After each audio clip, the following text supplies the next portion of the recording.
ইমাম হযরত আল্লামা মাওলানা কারি মুফতি নুরুল হোসেন কাদরি সাহেব, এই বলে আমি আমার বক্তব্য নীতি করলাম। আসসালামু আলাইকুম ওয়া রাহমাতুল্লাহি ওয়া বারাকাতুহু।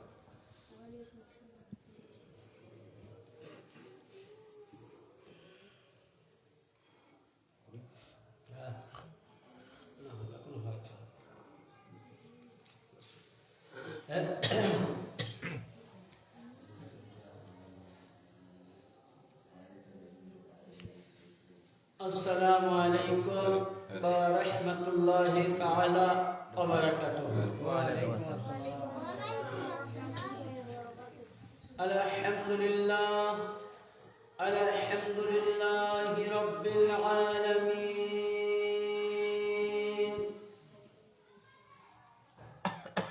هادنا المهدي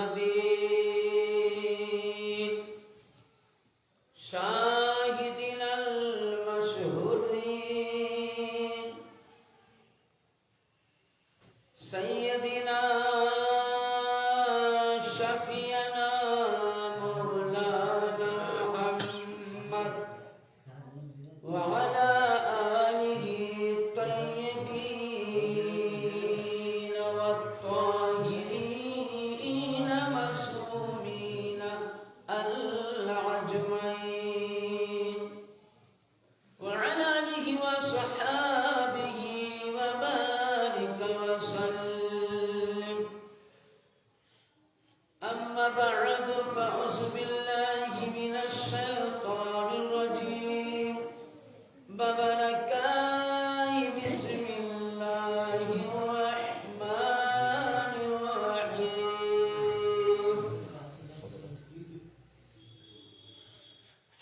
قل إن كنتم تحبون الله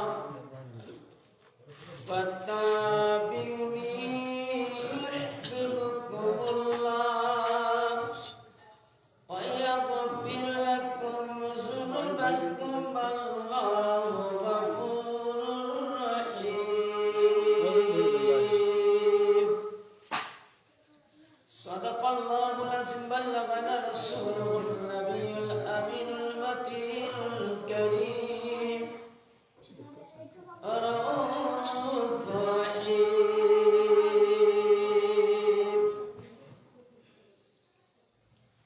শ্রদ্ধেয় সম্মানিত আগত ইসলাম ধর্মী হিতাকাঙ্ক্ষী নবী প্রেমিক ও আমার বান্দগোড়া নিচুপাড়া সুন্নি নুরি জামে মসজিদের উপস্থিত মুয়াজ্জিন সাহেব ও পর্দানশীল খাওয়াতিনে উম্মতে মুসলিমা সকলকে রইল আমার প্রাণ ভরা সালাম। আসসালামু আলাইকুম ওয়া রাহমাতুল্লাহি তাআলা ওয়া বারাকাতুহু। ওয়া আলাইকুম আসসালাম ওয়া রাহমাতুল্লাহ। ভালো লোক কিছুই দেখতে পাই না, দাঁড়িয়ে বলবো নাকি?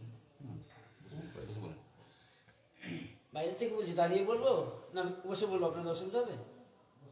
হ্যাঁ বসে বলবো না দাঁড়িয়ে বলবো?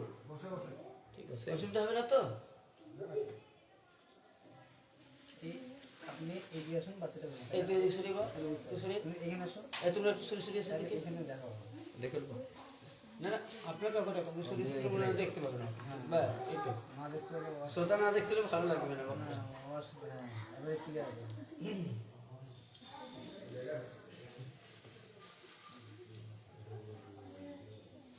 সমস্ত প্রশংসা তারিফ সেই মহান আল্লাহ পাকের জন্য, যে আল্লাহ পাক আমাদের সকলকে পবিত্র মাহফিলে আসার তৌফিক দান করেছেন। আর আমরা প্রত্যেকে একত্রভাবে উপস্থিত হতে পেরেছি, তাই আল্লাহর দরবারে শুকরিয়া আদায় করুন আর মুহাব্বতের সহিত বলুন আলহামদুলিল্লাহ। আলহামদুলিল্লাহ। এবং তারপরে পরে আপনার আমার তথা বিশ্বের নবী আকাই নামদার মাদানী তাজদার নূরের রবি প্রেমের ছবি আমিনাল্লাহ মরুদুলাল মদিনার হেলাল কালি কামলিওয়ালা বেসাহারা সাহারা আমিরা নয়নতারা মাদিনা দুলারা আরবের কোষ স্ফুটিত ফুল যার নাম নবী মুহাম্মদুর রাসূল সাল্লাল্লাহু তাআলা আলাইহি ওয়া আলিহি সাল্লামের প্রতি শত সহ দরুদ ও সালাম অর্পিত হোক, বর্ষিত হোক, উদযাপিত হোক। সকলে মিলে আমার সাথে সাথে পড়ুন আল্লাহুম্মা সাল্লি আলা সাইয়্যিদিনা মাওলানা মুহাম্মদ ওয়া আলা আলি সাইয়্যিদিনা মাওলানা মুহাম্মদ বারিক ওয়া সাল্লিম সালাতু সালামুন আলাইকা ইয়া রাসূল। এবং হাজারো আবদুল সালাম উদযাপিত হোক নবী আলে রাসূল পাক পাঞ্জাতন আহলে বাইত আউলিয়া কেরামের দরবারে সকলে পড়ুন সাল্লি আলা হাবিব সাল্লি আলা মুহাম্মদ সাল্লি আলা মুহাম্মাদিন। বাদ মাগরিবের নামাজের পর থেকে আমরা নাতে রাসূল মানকাবাত আপনাদের গ্রামের বাচ্চা বাচ্চা ছেলেদের মুখ থেকে কোরআনের পাকের কিছু আয়াত শুনলাম এবং আমার মুয়াজ্জিন সাহেব সুরেলি মাশাআল্লাহ আওয়াজ খুব সুন্দর ভাষায় তিনি একটি নাতে রাসূল পড়লেন, আমরা শুনলাম। ইনশাআল্লাহ এশার নামাজের আগে অবধি আলোচনা হবে। এটা হলো আজকে মাহফিলটা হলো একটা বাড়ির উদ্দেশ্য। বাড়িতে আমাদের করণীয়কে আমি একটা মাহফিলে বলেছিলাম, এই গ্রামে প্রথম মাহফিল। আজকে আমি আর ওদিকে যাবো না, একটা কথা দুবার আলোচনা করা ঠিক না। আমি যে আয়াত তেলাওয়াত করেছি আল্লাহ পাক সূরা আল ইমরান 3য় পারা আয়াত নাম্বার 55-56 মধ্যে আল্লাহ বলছেন কুল, হে নবী আপনি বলুন। কুল মানে হে নবী আপনি বলুন। কাকে বলছেন? আল্লাহ। কে বলছেন? আল্লাহ। হে নবী আপনি বলুন, ইন কুনতুম তুহিব্বুনাল্লাহ, কোন ব্যক্তি যদি আল্লাহকে ভালোবাসতে চায়, তো পৃথিবীতে সব মানুষ আল্লাহকে ভালোবাসে, বাসে না? হ্যাঁ, যে নামাজ না পড়ে সেও আল্লাহকে ভয় করে, করে তো। যে রোজা করে সেও আল্লাহকে ভয় করে, যেটুকুনি করে। সপ্তাহে একদিন যারা জুম্মা পড়ে তারাও আল্লাহকে ভয় করে। বছরে একবার রোজা যারা করে তারাও আল্লাহকে ভয় করে। এক মাতাল দেখবেন সেও আল্লাহকে ভয় করে। এমনকি জাতি ধর্ম নির্বিশেষে হিন্দু নিজের ধর্মগ্রন্থ মোতাবিক তারা ভগবান বলে ভয় করে। খ্রিস্টান তার বাইবেল মোতাবিক গড বলে মনে করে, ভয় করে। বৌদ্ধ তারা বিষ্ণু মনে করে, তারা ভয় করে। প্রতিটা প্রাণী কিন্তু আল্লাহকে ভয় করে, শুধু মানুষ বলে নয়। পৃথিবীতে যাকে আল্লাহ প্রাণ দিয়েছে সকলেই কিন্তু ভয় করে। কিন্তু আল্লাহ পাক বলছেন ইন কুনতুম তুহিব্বুনাল্লাহ, যারা আমাকে ভালোবাসতে চাও, যারা আমাকে ভালোবাসো, আমাকে মেনে নিয়েছো। আল্লাহ বলছেন যারা আমাকে ভালোবাসো তার আগে তোমরা করো কি?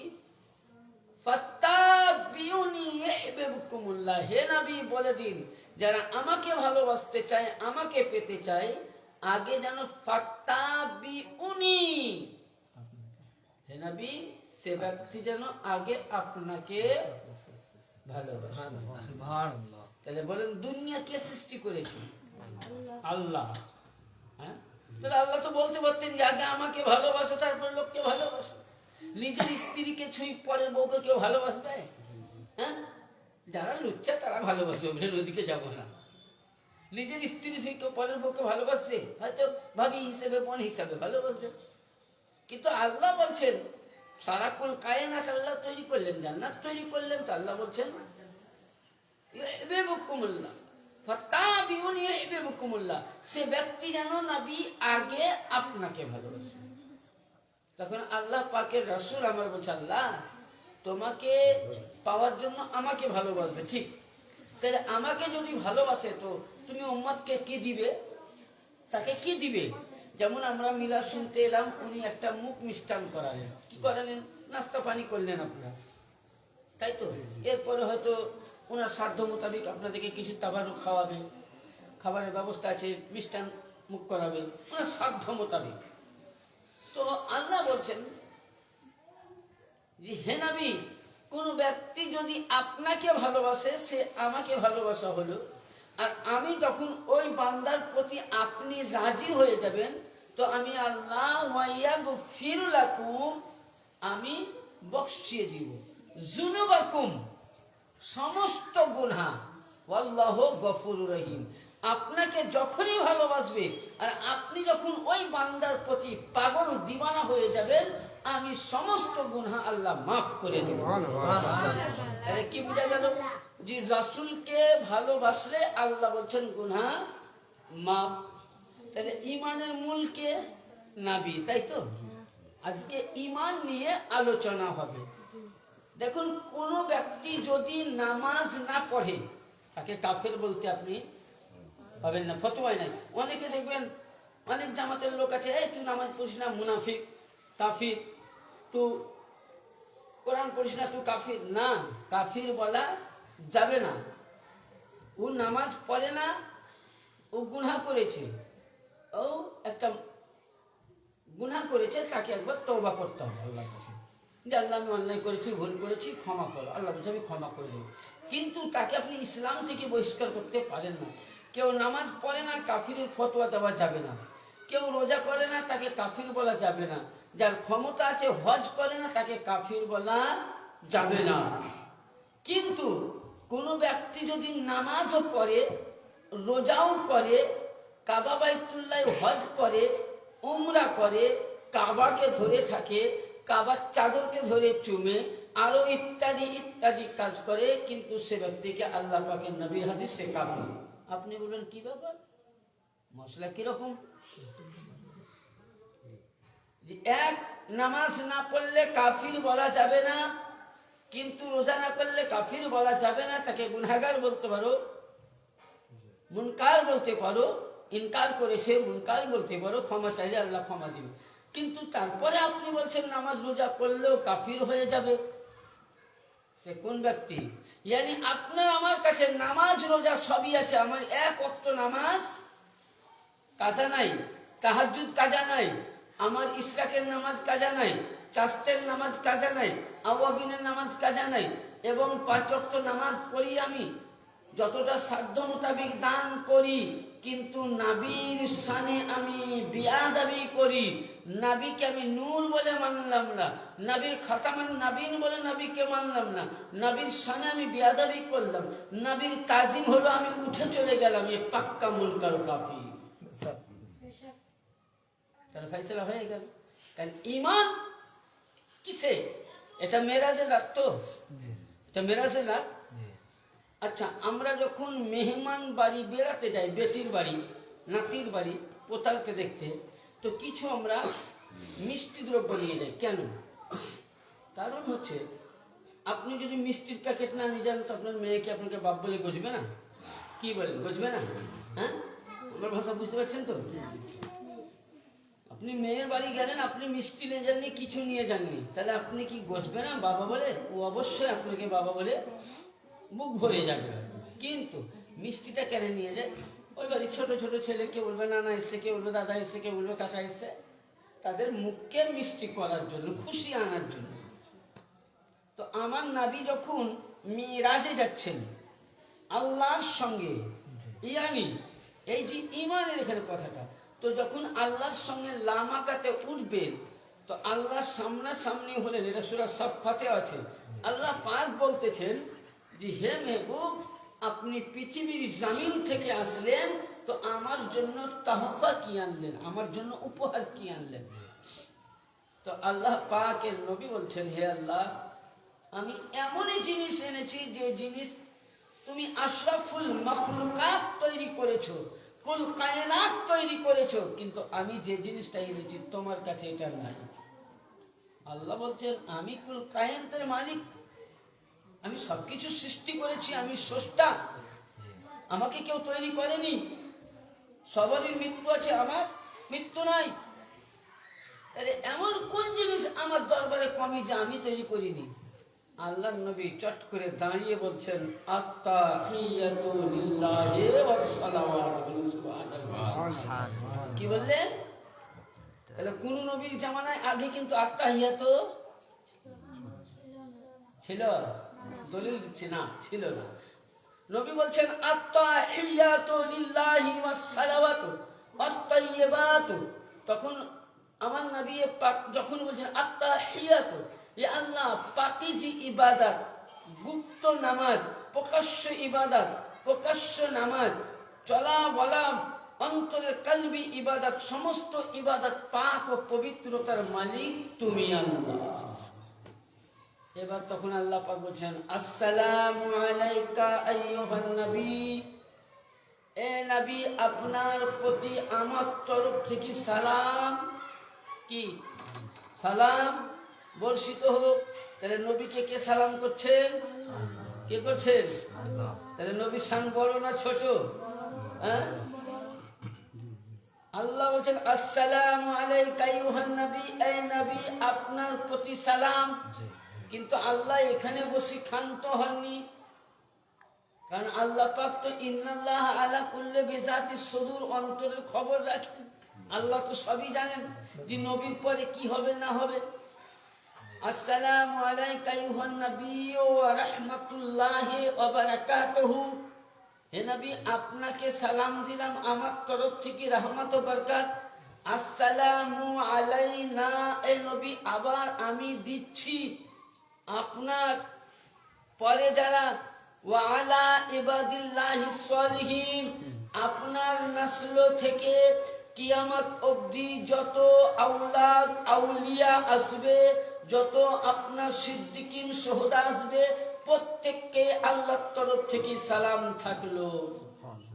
তাহলে কি আল্লাহ পাক নবীকে সালাম দিলেন, কিয়ামত অবধি যত বুজুর্গানের দিন আল্লাহর বলি আসবেন সকলকে আল্লাহ কিন্তু সালাম দিয়েছেন।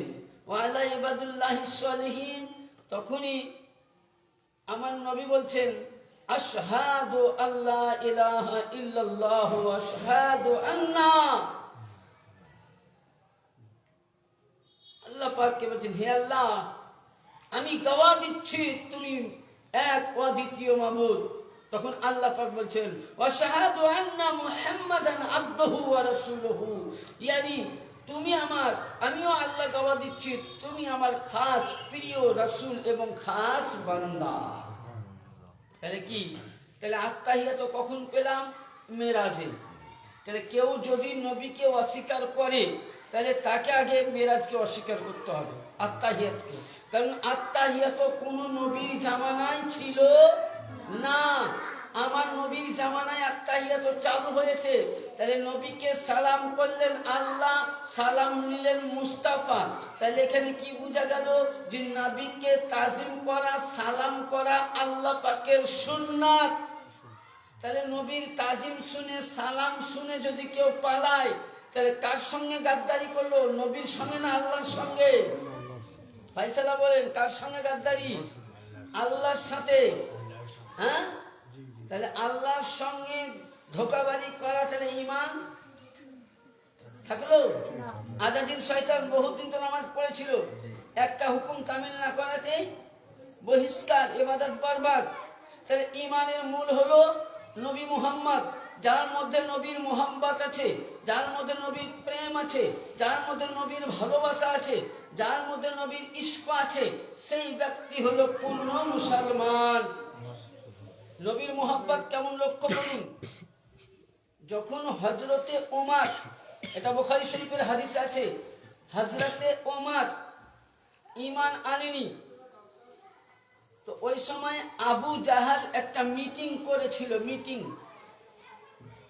যে মুহাম্মদকে যে খতম করতে পারবে তাকে আমি এত দিনার দিব।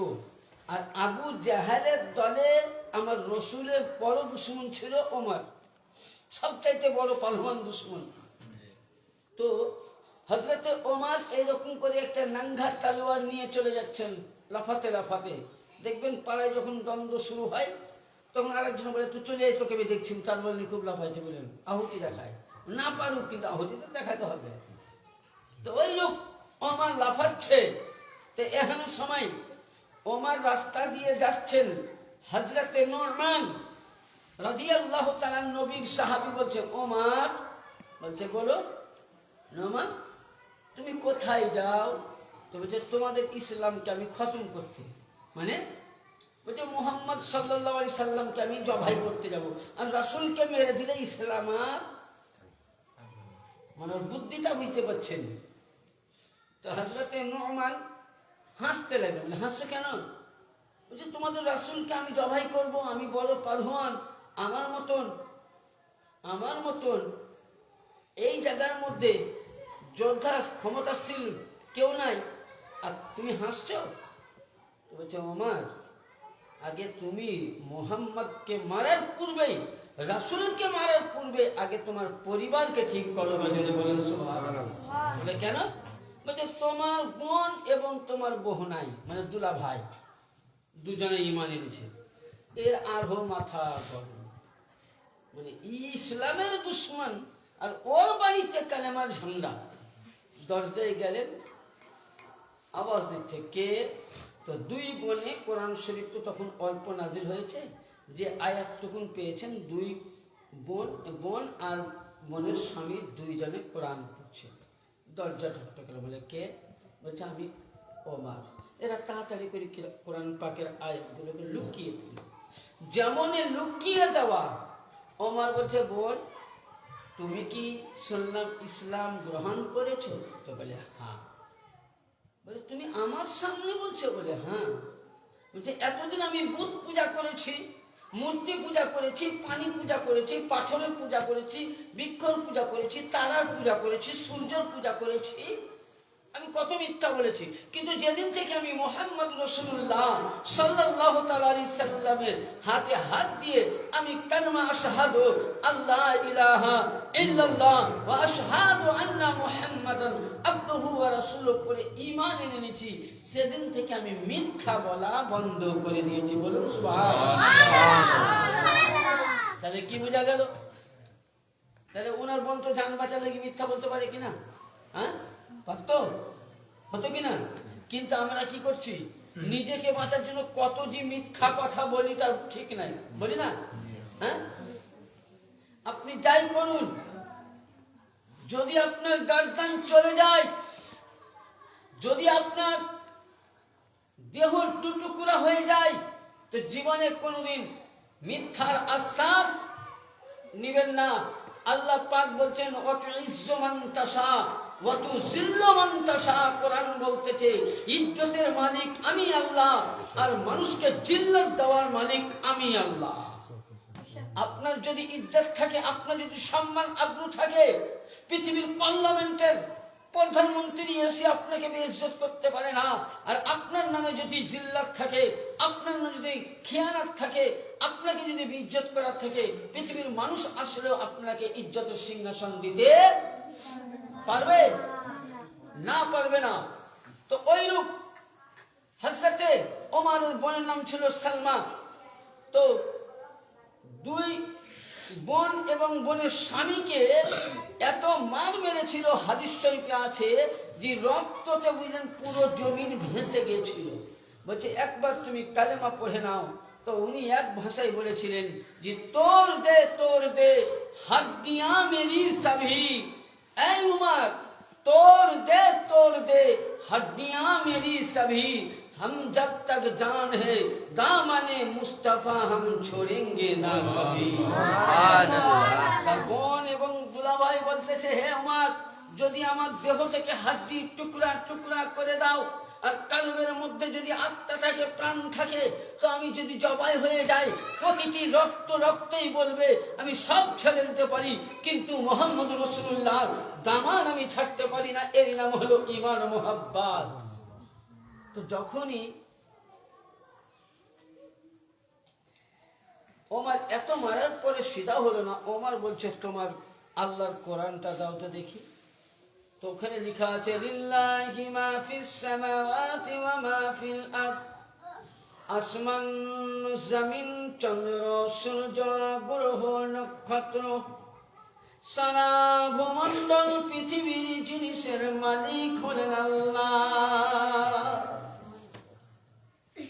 হযরতে ওমর রাদিয়াল্লাহু তাআলা যেমনই কোরআনের আয়াতখানা দ্বিতীয়বার পড়ছে, আল্লাহু ইয়ারযুকু মান ইয়াশা বিগাইরিল হিসাব। আল্লাহ বলতেছেন, বান্দারে আমি আসমানের নিচে জামিন দিয়েছি তোমার রুজি রোজগারের জন্য, ইনকাম করে খাওয়ার জন্য। ওমর বলতেছে, আল্লাহ এ আমার বোন, আমি এতদিন কত অন্যায় ভাবে মানুষ মার্ডার করেছি, আমায় কি আল্লাহ মাফ দিতে পারে?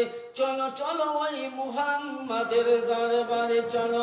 হযরতে ওমর বোন এবং তার বোনের স্বামী দুইজনে হাত দুখানা ধরে নবীর দরবারে নিয়ে যাচ্ছেন।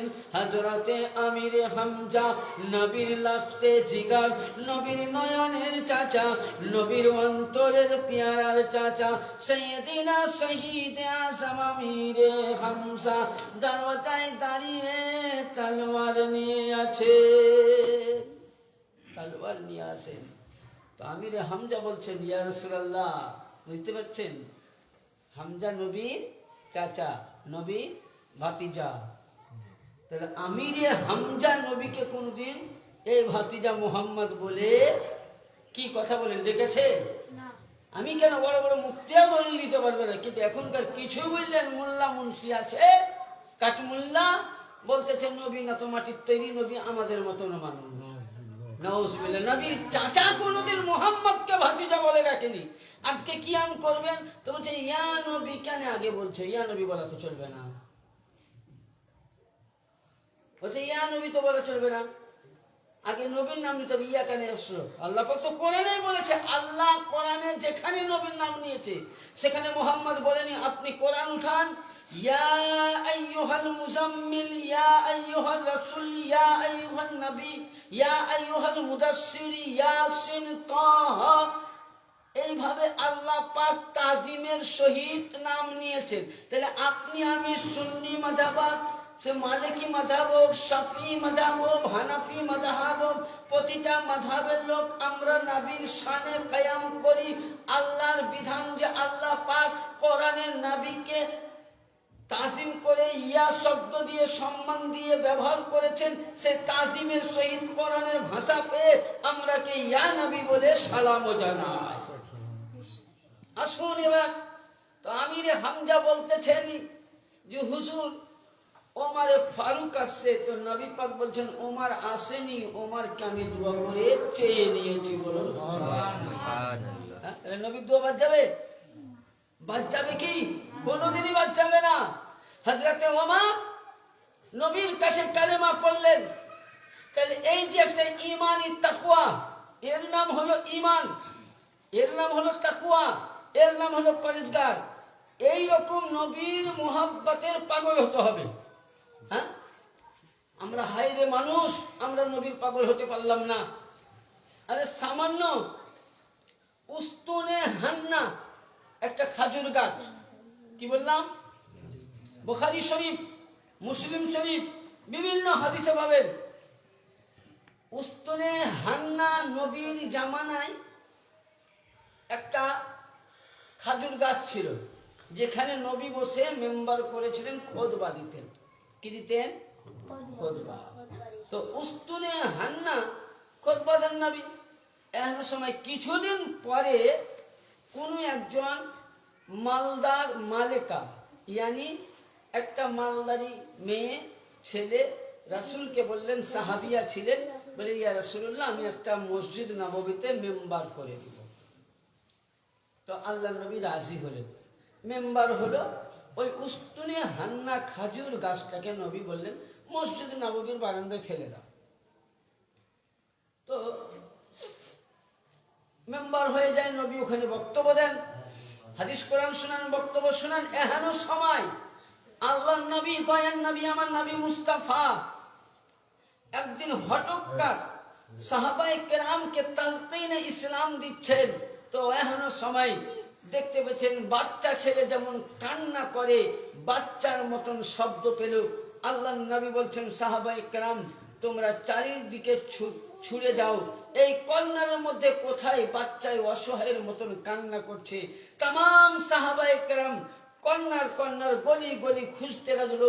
নবীকে বলতেছেন, ইয়া রাসূলুল্লাহ, ইয়া হাবিবাল্লাহ, ওগো দয়ার নবী, মায়ার নবী, আমরা কোনো বাচ্চা দেখতে পেলাম না, যেদিকে যাই শুধু বাচ্চা ছেলের কান্না শুনতে পাই। আল্লাহ নবী ওয়া হুয়া আলা গায়বি বিদানিন, নবী আমার যেমন মসজিদ পাকের পাক বারান্দা থেকে বেরিয়ে যেমন সামনে আসলেন, তো নবী ঠিক যেখানে উস্তুনে হান্নার গাছের বডিটা ছিল, মানে গোড়াটা ছিল, সেখানে নবী গেলেন। তো খাজুর গাছে দেখবেন অনেক শাখা হয় কাটার পর। তো হাদিস শরীফের মধ্যে আছে যে নবী পাক বলতেছেন, আবু হুরায়রা রওয়ায়াত করছেন, বর্ণনা করছেন যে নবী দেখছেন আবু হুরায়রা আছে, ওখানে সাহাবায়ে কেরাম আছেন। এমন সময় প্রত্যেকে দেখতে পেল যে যেমন একটা বাচ্চা ছেলে কান্না করে মায়ের দুধ পান করার জন্য, বাবার কাছে কান্না করে যাওয়ার জন্য, ওই রকম একটি মরা খেজুরের গাছ যে গদিটা পড়েছিল, তার প্রতিটা শাখার কর্নারে কর্নার থেকে বাচ্চার মতন চোখ দিয়ে টস টস করে পানি আসতেছে। বলুন, একটা গাছ টস টস করে পানি আসছে, নবী যেমনই তার গায়ে হাত দিল, সঙ্গে সঙ্গে গাছটা জিন্দা হওয়ার মতন একদম গদিটা খাড়ো হয়ে বলছেন, আসসালাতু ওয়াসসালামু আলাইকা ইয়া রাসূলুল্লাহ, নবী গো, আপনার চরণে আমি নিজে কুরবান হয়ে যাই। আল্লাহর নবী বলছেন, আরে উস্তুনে হান্না, কাঁদছো কেন? বলে, হুজুর আমি কাঁদছি একটাই কারণে, যখন মেম্বার তৈরি হয়নি আপনি মসজিদ নববীতে রেখেছিলেন, দিনে 5 বার আমার বুকের উপরে পা দিতেন, আমার মনটা ভরে থাকতো। নবী কে? গাছ। কিসের গাছ? খাজুর গাছ। আমার মন ভরে থাকতো রাসূল। কিন্তু আজ আপনি মেম্বার তৈরি করার পর থেকে আমাকে আর রাখেন নাই কাছে, আমি আপনার জুদাহে বিরহ হয়ে গেছি। আমি দেখবেন একটা ছোট্ট কথা বলি, মাইন্ডটা নেবেন না, কোনো ছেলে কোনো মেয়ের সঙ্গে যদি সম্পর্ক হয় আর 2 পরিবার যদি মানিয়া না লয়, তো ছেলেটাও দেখবেন কষ্ট পাবে, মেয়েটাও কষ্ট পায়, পাই না? হ্যাঁ, পাই কিনা? কারণ একটাই কথা আছে, পিরিতে মজিলে কি বা হানি কি বা রব। প্রেম ভালোবাসা এমনই একটা মিলন বন্ধন, দুজনকে যদি আলাদা করে দেন তো দুজনের মধ্যে মুখ ফুটবে না, কিন্তু বুকটা ফেটে উঠবে। তো ওই রূপ খাজুর গাছ নবীর প্রেমে এত পাগল হয়েছিল, এত দিওয়ানা হয়েছিল। আল্লাহ নবীকে বলছেন, নবী আপনি যেমনই আমাকে হটিয়ে দিয়েছেন, সেদিন থেকে আমি এত কান্না করছি। নবী পাক বলতেছেন, বলো তোমাকে আমি দ্বিতীয়বার জীবিত করে দিব, যার গাছের ফল খাবে। বলে, ইয়া রাসূলুল্লাহ, ইয়া হাবিবাল্লাহ, আমাকে আর জীবিত করতে হবে না, আমি জীবিত হয়ে করব কি? আপনার কদমের ছোঁয়া পাবো না। যদি আমাকে জায়গা দিতে হয়, যেখানে আপনার রওজা হবে নবী, সে রওজার পায়ের নিচে আপনি আমাকে জায়গা দেন। যেমনই নবী বললেন, হযরতে আয়েশা সিদ্দিকা রাদিয়াল্লাহু তাআলা আনহা হুজরা শরীফে নবীর রওজা হয়েছিল। নবী জেনে গেছিলেন এটাই হবে আমার রওজা, তিনার পায়ের নিচে উস্তুনে হান্নাকে দাফন করা হয়েছে। এবং শুধু এটা নয়, হাদিস শরীফে বলা হয়েছে ওই গাছটাকে কিয়ামতের ময়দানে জান্নাতে নবী রাসূল আহলে বাইত আলে নবীদের জন্য খাবারের ফল তৈরি করা হবে। তাহলে একটা খাজুর গাছ যার কোনো জান নাই, বলার শক্তি নাই, চলার শক্তি নাই, কেবল বাড়তে পারে, জান আছে বাড়তে পারে, সে খাজুর গাছকে যদি হটিয়ে দিলে নবীর প্রেমে পাগল হয়ে যায়, নবীর দিওয়ানা হয়ে যায়, নবীর জন্য বিরহে পাগল হয়ে যায়, তাহলে একটা গাছের কাছে শিক্ষা নেওয়া উচিত মুসলমান। একটা বোঝা উচিত যে একটা গাছ নবীকে না পাওয়ার কারণে কান্না করে করে জমিনকে ভিজিয়ে দিয়েছিল। আর হাইরে মুসলমান, যে নবীর ওসিলায় তুমি নামাজ পেয়েছো, যে নবীর ওসিলায় রোজা পেয়েছো, যে নবীর ওসিলায় হজ পেয়েছো, যে নবীর ওসিলায় যাকাত পেয়েছো, যে নবীর ওসিলায় সাদকা পেয়েছো, এখানে নবী মুহাম্মদ রাসূলুল্লাহকে ভুলে তুমি কিভাবে আছো? শুধু আল্লাহ আল্লাহ করে চলে যাচ্ছ।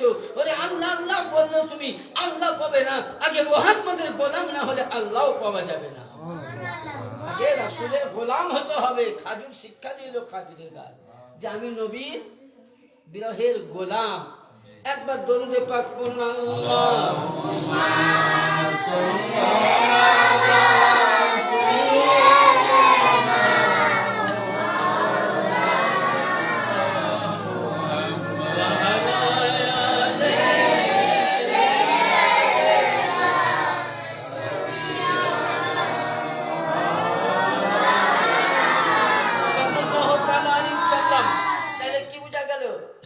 খাজুরের গাছ আমাদেরকে শিক্ষা আদর্শ দিল যে নবী মুস্তাফার গোলাম হয়ে যাও আল্লাহ পেতে গেলে। আরে আল্লাহকে পাওয়ার জন্য প্রতিটা মানুষ, এটা আমি বলছি না, হাদিস শরীফে বলছেন, আল্লাহ পাক বুখারী শরীফে বলেছেন, قال النبي صلى الله عليه وسلم لا يؤمن احدكم حتى اكون حبا إليه من والدي وولده والناس أجمعين। নবী পাক বলছেন ওই ব্যক্তি অতক্ষণ অবধি মুমিন হতে পারবে না নিজের বাবা, নিজের মা, নিজের আত্মীয়, নিজের ভাই, নিজের পরিবার এদেরকে যতক্ষণ না আমার এদের চাইতে আমাকে বেশি ভালোবাসবে না মুমিন হতে পারবে না। শুধু বললাম যে আমি নবীকে মোহাম্মদ বলে মানি বাস ভালোবাসা হয়ে গেল? আরে নবীর দেখানো জিনিসকে মেনে নেওয়ার নাম ঈমান। হ্যাঁ, নবীকে একটা গাছ সালাম করেছে, আমি এটা বিশ্বাস করলাম না, আমার ঈমান থাকবে? হ্যাঁ, আচ্ছা বলুন, আল্লাহকে আমরা কেউ দেখেছি? হ্যাঁ, আমরা দেখি, এই তোদের কথা, আল্লাহকে দেখেছি? দেখিনি। আচ্ছা, আমরা রাসূলকে দেখেছি? দেখিনি। তাহলে আমরা শিক্ষা পেলাম করতে কি? সাহাবীকেও তো দেখিনি, তাবিঈনকে দেখিনি, তাবিঈনকে দেখিনি, ইমামগণদেরকে দেখিনি, চারটে ইমামকেও দেখিনি। আমরা কাদেরকে দেখলাম? আল্লাহর ওলিদেরকে। হ্যাঁ, ইনারা আমাদেরকে পথ দেখালেন।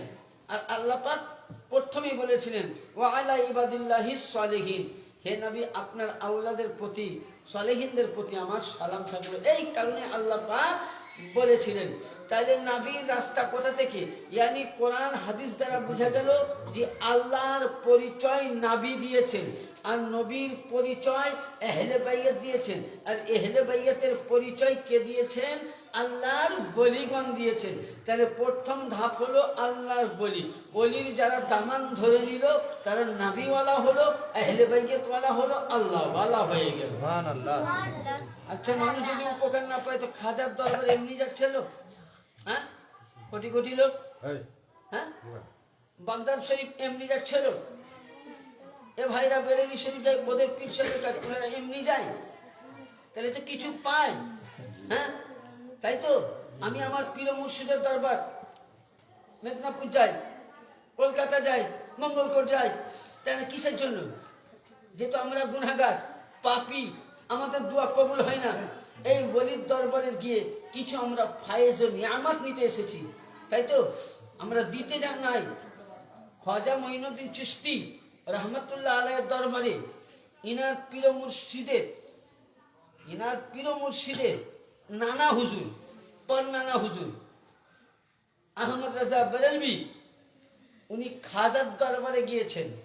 তো ওনাকে বলছেন হুজুর এখানে ঢোল বাজছে, তাসা বাজছে, আপনি মানা করেন? তো আহমদ রাজা বলছেন পাগল, আমি তো এখানে দিতে আসি না, আমি নিতে আসছি। মানে বুঝতে পারলেন? এত বড় মুহাদ্দিস বলছে আমি ফতোয়া দিতে আসিনি, কিছু আমি নিতে এসছি। তাহলে যা কিছু আমরা পেয়েছি ওলির মারফত, ওলির দ্বারা থেকে ইসলাম আগে পেয়েছি। এই যে নবী মেরাজে গিয়েছিলেন, নামাজ নিয়ে এসেছিলেন, বলুন তো নবী কি ভারতে এসেছিল নামাজ নিয়ে? না, নবী মক্কা মদিনার মধ্যে নামাজ দিয়েছেন। পুরো নামাজটাকে, পুরো ইসলামটাকে, পুরো কোরআনটাকে, পুরো সুন্নাত রাসূলকে, পুরো মুস্তাহাবকে, ইজমা কিয়াসকে, সমস্ত জিনিসকে আপনাকে আমাকে পথ দিয়েছিলেন হযরতে সাইয়্যিদিনা হিন্দাল ওয়াজি খাজা মঈনুদ্দিন চিশতি রাহমাতুল্লাহ আলাইহি। না তাই তো আমি হাঁড়ি ডুম চামার হয়ে থাকতাম। হ্যাঁ, তাহলে ইসলাম কে নিয়ে এসেছিল? নবী সত্যই, কিন্তু এখানে নবীর আওলাদ, কারণ আল্লাহ পাক বলেছেন ওয়ালা ইবাদুল্লাহিস সালিহিন, নবী আপনি 63 বছর থাকবেন, তারপরে আপনার আহলে বায়াত থাকবে, আপনার সাহাবায়ে কেরাম থাকবে, তাবেঈন থাকবে, তাবেঈন থাকবে, ইমাম থাকবে, তারপরে আল্লাহর ওলিরা আপনার আওলাদ থেকে আলী ও ফাতেমার কাছ থেকে যে ওলি আসবে তারাই হবে আপনার ইসলামের সালেহীন। আর তাদের দামান যারা ধরবে আপনার দামানে চলবে। ফালান তাজিদা লাহু ওয়ালিয়াম মুরশিদা, ফালান তাজিদা লাহু, কোরআন বলতেছে ওয়ালিয়াম মুরশিদা, ওই ব্যক্তি সৌভাগ্যবান যার কপালে আল্লাহ মুর্শিদের বাইয়াতে লিখে, আর যার কপালে না লিখেছে সে পদভ্রষ্ট হয়ে যায়। তাহলে আপনার আমার কর্তব্য হবে কি, নবীকে বেশি বেশি ভালোবাসতে হবে। দেখেন কে মানলো না মানলো আমার দেখা দরকার নাই, আমরা নবীর আশিক, জান ভরে নবীর কিয়াম করব, দরুদ পড়ব, সালাম করব, সবই করব, কিন্তু তার সাথে সাথে নামাজটাও আমরা স্পেশালি আদা করব। তাই তো নামাজ তো পড়তে হবে নাকি? নামাজ না হলে কোনো গতি আছে? হ্যাঁ, নামাজ না হলে কোনো গতি নাই বাবা আমার। দেখুন নামাজ কাকে বলে? হযরতে মৌলা আলী শেরে খোদা হায়দারে কররত দামাতে পয়গম্বর ফতেহ খাইবার মৌলা আলী মুশকিল কুশা আলাইহিস সালাম, যিনি এত বড়,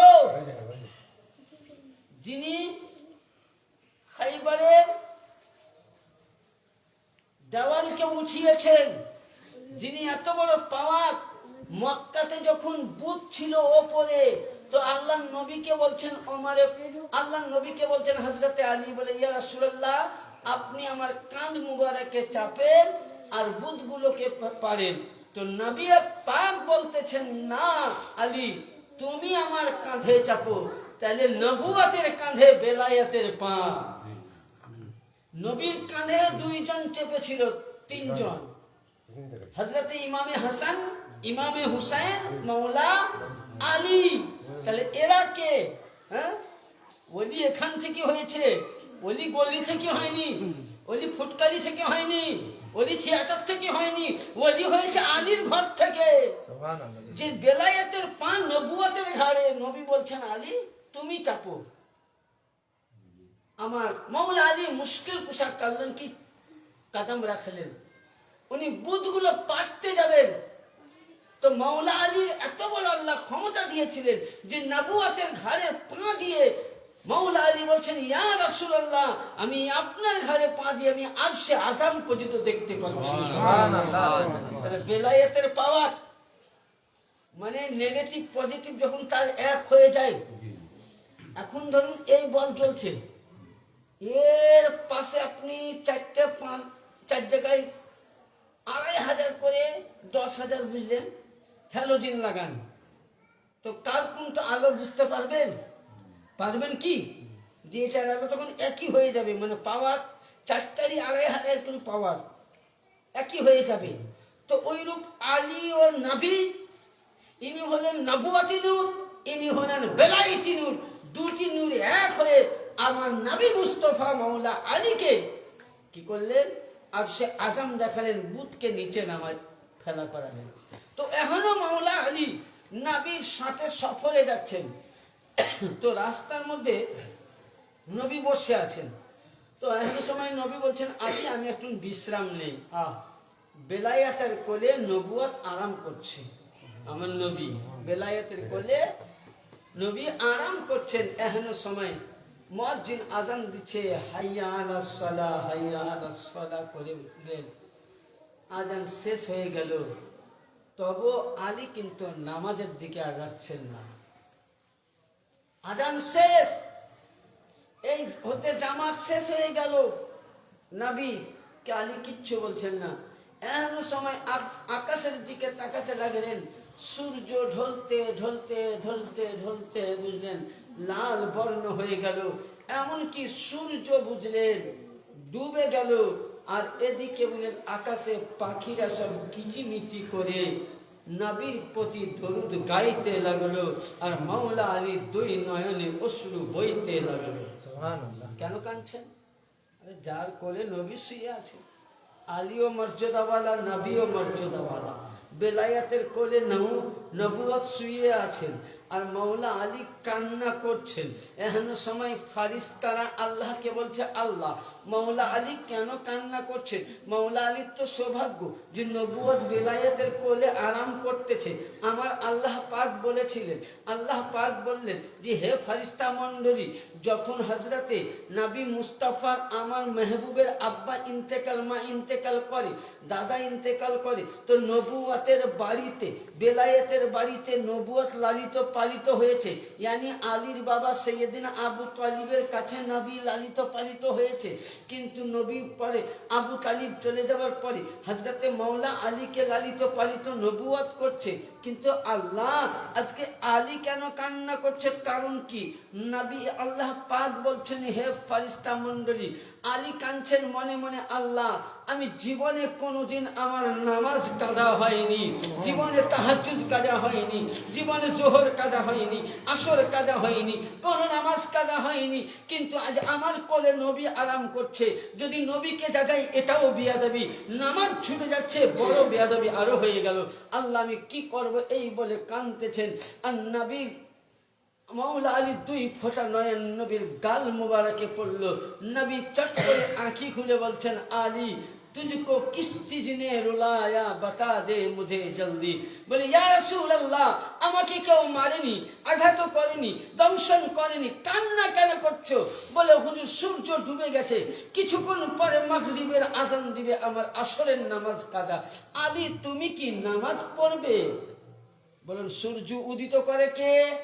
আল্লাহ। কে করে গো? আল্লাহ। এই তোরা কথা বুঝ না, তোরা তো সবই শিখে নিবি কথা, বড়রা কথা বলেন। সূর্য উদিত কে করে? আল্লাহ। কার হুকুমে ডুবে? আল্লাহ। কিন্তু এখানে আমার নবী বলছেন, আলী তুমি কি নামাজ পড়বে? বলুন কোন মোল্লা কোন মৌলবীর ক্ষমতা আছে যে ডুবা সূর্যকে ফিরিয়ে দেয়? হ্যাঁ, নবী বলছেন তুমি নামাজ পড়বে? বলে হ্যাঁ ইয়া রাসূলুল্লাহ আমি নামাজ পড়তে চাই।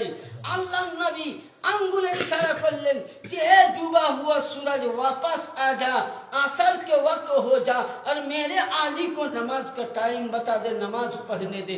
ডুবা সূর্য নবীর ইশারা করলো, নবীর শাহাদাত আঙ্গুলের ইশারাতে সূর্য উদিত হলো, আসরের টাইমে মাওলা আলী নামাজ আদায় করলেন। এর নাম নবী। হ্যাঁ, তাহলে যে নবী আল্লাহর হুকুমে চলা সূর্যকে নিজের উঙ্গলিতে ঘোরাতে পারে, যে নবী নিজের কোরআন বলছে ইকতারাবাতিস শামসু আল কামার, যে নবী মুস্তাফা আল্লাহ পাক যে নবীকে পাওয়ার দিয়েছিলেন শাহাদাত আঙ্গুলের দ্বারাই আসমানের চন্দ্রকে দুই ভাগে ভাগ করতে পারে, যে নবী মুস্তাফা পাথরকে গঙ্গার মধ্যে ভাসিয়ে সালাম করাতে পারে, যে নবী মুস্তাফা অগ্নিকুণ্ড থেকে নিজের একজন সাহাবিয়াতকে বাঁচাতে পারে, যে নবী মুস্তাফার প্রেম দিলে চোখে তীর মারলে তীরের আঘাতে রক্ত নাই, চোখ থেকে নূর ঝরে, এর নাম হলো নবী আর এর নাম হলো রাসূল। এই রাসূলকে বাদ দিয়ে আমরা কি করি? দেখবেন যারা কেউ মাইন্ডে নেবেন না, যারা দেখবেন তাবলীগ জামাত করে, যারা করে তাদের হাতে দেখবেন কোনোদিন 40 দিনকার 50 দিনকার ছিল্লা করতে যায়, কিন্তু তাদের হাতে একটা কোরআন কিন্তু থাকে না। কি বলে? আসসালামু আলাইকুম, নামাজের পর আপনারা কেউ পালাবেন, দুটা দিনের দাওয়াত দিব। কি দাওয়াত? সেই তাবলীগের নিসাব খুলবে। আরে তাবলীগি করা জায়েজ, ফরজ, কিন্তু নবী মুস্তাফা তাবলীগ করেছেন কাকে? বেধর্মীর কাছে কালেমার দাওয়াত দিয়েছে। তোমার যদি ক্ষমতা থাকে তো চলো হিন্দু বলে কর্ম দাও দাও, তোমার মেরি পাছাকে যদি না গরমের লাল করে দেয় তো কি বলেছে? হ্যাঁ, তাবলীগ করছো তুমি, ভালো কথা, কোরআনের আয়াত শোনাও। তোমার বানা কিতাব আমি পড়বো না তাবলীগের হিসাব। তুমি কোরআনের আয়াত দিয়ে মানে ব্যাখ্যা বুঝাও। কোরআন বলতেছে ফাবি আইয়া আলা রাব্বিকুমা তুকাজ্জাবান, হে বান্দারে আমার কোন কোন নিয়ামতকে তুই অস্বীকার করবি? নবীর তাজিম করা কোরআনে আছে, নবীর শানে দরুদ পড়া কোরআনে আছে, নবীর শানে কিয়াম করা কোরআনে আছে, ওলির হাতে বাইয়াত গ্রহণ করা কোরআনে কোরআনে আছে, এবং আল্লাহর ওলির গোলামি করা কোরআনে আছে, আহলে বাইতের মোহাব্বত করা, পাক পাঞ্জাতনের মোহাব্বত করা, আলী ও ফাতেমার মোহাব্বত করা, সাহাবায়ে কেরামদের তাজিম করা কোরআনে আছে। তুমি বলছো আমি কোরআন মানি, আমি বলি তুমি কোরআন মানো না। যদি কোরআন মানতে এই আয়াতের দিকে লক্ষ্য করতে, ফাবিআই আলাইহি রাব্বিকুমা তুকাজ্জিবান, বান্দারে আমার কোন কোন নিয়ামতকে তুমি অস্বীকার করবে? যদি আজকে স্বীকারোক্ত হয়েছে, তো যারা নবীর প্রেমিক, আহলে সুন্নাত ওয়াল জামাত, যারা নবীর আশিক, যারা ওলিয়ে কামিলের আশিক, গৌসে খাজার আশিক, পাক পাঞ্জাতনের আশিক, যারা আল্লাহ ওয়ালা, তাদের জামান যারা ধরেছে, তারাই সঠিক পথের পথিক। তাহলে আমাদের কি করতে হবে? আমরা কোরআন ছাড়া, কোরআন ছাড়া, কোরআন ছাড়া আর কিছু নাই। কোরআন ছাড়া আর কিছু আছে?